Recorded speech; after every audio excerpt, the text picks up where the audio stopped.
Alors, les retours en studio, vous me connaissez, je tripe matériel, je tripe sur les gadgets à côté d'embarrure. Mais s'il y a une chose qui, pour moi, dépasse tout ça, c'est l'être humain. Quand j'en rencontre un bon, je vais voir ce qu'il fait dans la vie, je vais voir c'est quoi qui le passionne.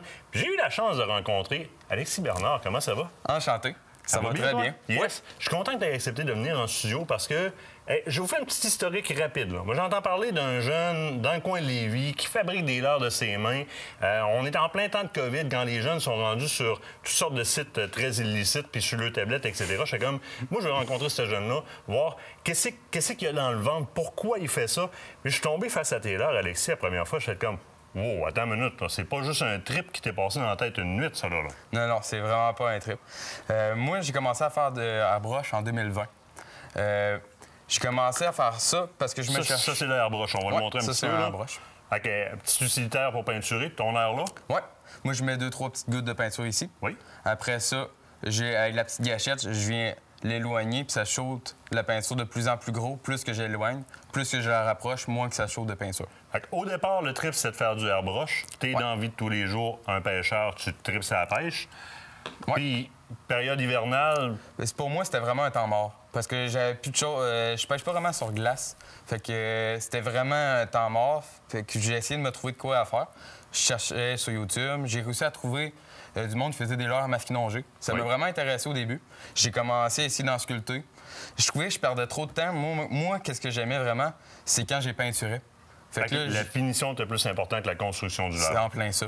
Fait que là, j'ai commencé à regarder sur Amazon ou plein d'autres sites. Puis j'ai réussi à en trouver quelques-unes. C'est ça. Puis c'est ça qu'il faut comprendre. Là, lui, il dit, je voulais me trouver de quoi passer le temps.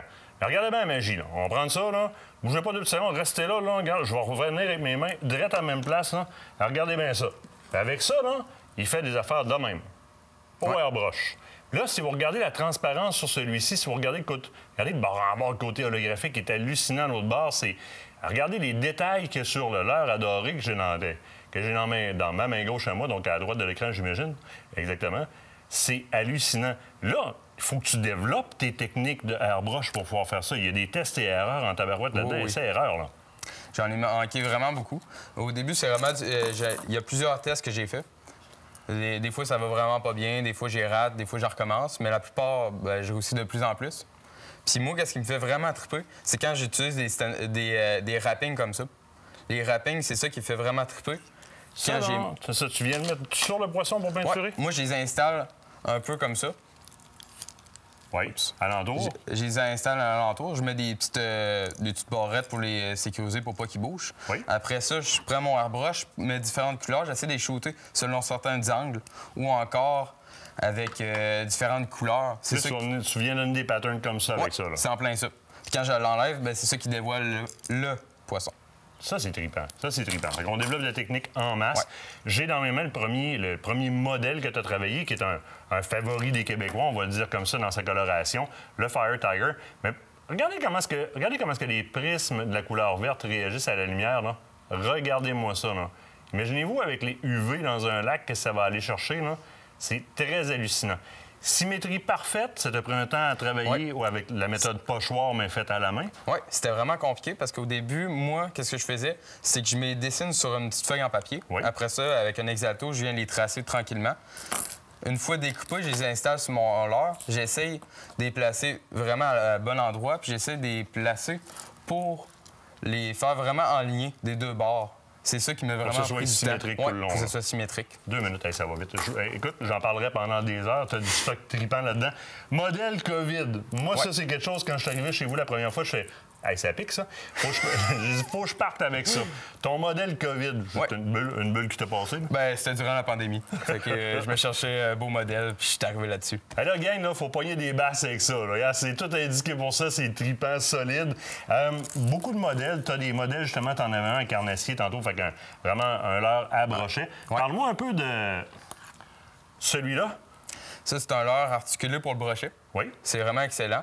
J'ai pêché 2-3 fois avec. L'action qu'il fait en nageant est vraiment hallucinant. C'est vraiment le fun. Il n'est pas dur à faire bouger, fait que c'est sûr qu'avec la résistance de l'eau... Il nage ultra bien. C'est vraiment ça Ça doit être trippant. Des attaques qui doivent être pas mal trippantes. Petite bavette, grosse bavette, on repassera éventuellement au travers de les différents... Parce qu'on a carrément pas de bavette aussi. Ouais. On repassera éventuellement au travers de tes différents modèles. Là, je veux que les gens puissent te rejoindre pour acheter tes produits. Ouais. Ça va être sur ma page Facebook, L'Exit Fish, ou Instagram. Parfait. Hey, regarde, ça, moi, là, je viens de voir ça. Là. Je l'avais pas vu, lui. Pêcheur de doré, pêcheur de doré. Alors, regardez-moi ça. Le pattern est écœurant là-dessus. Écœurant. Vous le rejoignez sur sa page Facebook. Si vous avez de la misère à le rejoindre, parlez-nous à Kate ou à moi. On va vous mettre en lien avec Alexis. Tu es bienvenu quand tu veux en studio. Merci. Je veux juste montrer une dernière petite chose qui est super tripante. Vous voulez voir l'ingéniosité, là? Alexis m'est arrivé avec ça. Regardez le poisson nageur ici. On est allé chercher une couleur qui, dans l'eau froide, va venir prendre un... Et vous le voyez rayé sur la bedaine, là. Vous le voyez changer. On va le changer, on part d'un courant d'eau froide ou sous le thermoclim dans un lac et on remonte au-dessus du thermoclim, on s'en revient en eau chaude. Regardez bien ça. Hop, on vient changer de couleur de l'air. Alexis, c'est des choses comme ça qui me font triper dans ce que tu fais, puis je veux vraiment prendre la peine de te reprendre en studio ou encore de t'amener à la pêche. On se dit à la prochaine, nous autres, on se quitte. Le temps d'une pause, au bord de la pause, Nature Sup, planche à pagaie, Sacana, restez là.